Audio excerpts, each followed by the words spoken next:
जी अस्सलाम वालेकुम वरहमतुल्लाहि वबरकातुहू। जनाब भाई माशाल्लाह ब्लैक बीतल प्योर अमृतसरी माशाल्लाह पठोरा आगे ने दो दांदी ने और आंडी पठोरा बिरा पूरी डिटेल दस रहे। पठोरे दे माशाल्लाह कन्ना की चौड़ाई और लंबाई भी चेक कर सकते हैं। चंगे चौड़े ते लंबे कन्न और चंगी झालर च वाइट अख दे ने और बिल्कुल रेशम वाली कारपशा में बिरा एनू आंदे शौक नस्ल और क्वालिटी।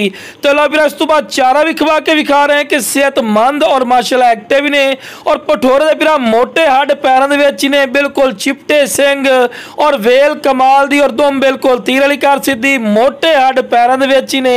और बिरा यह चीज़ अगर तुसी अयाली कोलू या किसी फार्मर बिरा को चले जाओ या किसी रेवड़ वाले को चले जाओ तो कम 80-90 हज़ार रुपये तो घट नहीं मिलता है पठोरा, क्योंकि नस्ल क्वालिटी और खूबसूरती का पैसा होता है और बिल्कुल चमकदार पशमे बिरा इनू अंदर शौक नस्ल और क्वालिटी क्योंकि शौक का पैसा होता है। तो लो बिरा टोर फिर के विखा रहे हैं कि सेहतमंद और माशाल्लाह एक्टिव ने, लेकिन बिरा अपनी वो डिमांड नहीं होनी। इंशाल्लाह चीज़ा लखा वाली फौजी गोट फार्म से 1000 रुपये मिल सी। तो लो बिरा फेस ब्यूटी दोबारा चेक करवा रहे हैं माशाल्लाह कि डबल हड्डी डबल फ्रेम ने और फ्रैश दो दांत चेक कर सकते हैं। एक दांत कड्डी